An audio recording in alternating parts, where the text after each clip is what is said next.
પશ્ચિમ રેલવેના વડોદરા ડિવિઝનમાં દહેજના અદાણી પોર્ટ સાઇડિંગથી મહારાષ્ટ્રના લાતુર માટે પ્રથમ ખાતર રેકનું સફળતાપૂર્વક લોડિંગ કરીને અનોખી સિદ્ધિ હાંસલ કરી છે। અત્રે ઉલ્લેખનીય છે કે અગાઉ દહેજ પોર્ટ કોલસાના પરિવહન માટે જાણીતું હતું। હવે ખાતરનું પણ પરિવહન પ્રથમવાર કરવામાં આવ્યું છે। હવે પછી વિવિધ પ્રકારના માલ પરિવહનને આકર્ષવા માટેના પ્રયત્નો પણ અવિરતપણે કરવામાં આવી રહ્યા હોવાનું રેલવે સૂત્રોએ જણાવ્યું હતું। ડીઆરએમએ રાજુ ભડકે ડિસેમ્બર 2025માં દહેજ સાઇડિંગનું નિરીક્ષણ કર્યું હતું। ત્યારે તેમણે અન્ય માલ પરિવહન માટે તેમને સાઇડિંગની ક્ષમતાનો વધુ સારો ઉપયોગ કરીને નવા પ્રકારના માલ આ પરિવહનને આકર્ષવા માટે વિસ્તૃત ચર્ચા કરી હતી। આ સમયે જ કોલસા સાઇડિંગમાંથી ખાતર લોડિંગ શરૂ કરવાનો નિર્ણય લેવામાં આવ્યો, જે આજે હકીકત બની છે।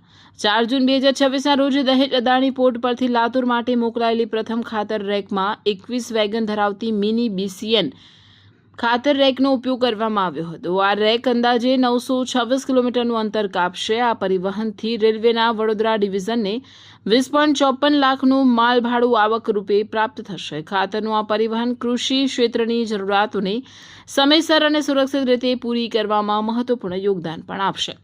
લાતુર માટે પ્રથમ ખાતર રેકનું સફળ પરિવહન માત્ર વડોદરા રેલવે ડિવિઝનની વ્યાવસાયિક દૂરદર્શિતા અને નવીનતાને જ દર્શાવાતું નથી, પરંતુ તે પણ સાબિત કરે છે કે હાલની રેલવે સંપત્તિઓનો અસરકારક ઉપયોગ કરીને નવા વ્યાપારિક અવસરોનું સર્જન કરી શકાય છે। આ સિદ્ધિ દહેજ અદાણી પોર્ટ સાઇડિંગ માટે એક નવી શરૂઆત સમાન છે અને ભવિષ્યમાં વિવિધ પ્રકારના માલ પરિવહનને આકર્ષવાની અપરિમિત સંભાવનાઓના દ્વાર ખોલે છે। વડોદરા રેલવે ડિવિઝન ગ્રાહકોને વધુ સારી રીતે માલ પરિવહન સેવાઓના પ્રદાન માટે કાર્યક્ષમતા વધારવા તથા રેલવેના માલ વ્યવસાયને નવી ઊંચાઈઓ સુધી પહોંચાડવા માટે સતત પ્રયત્નશીલ છે।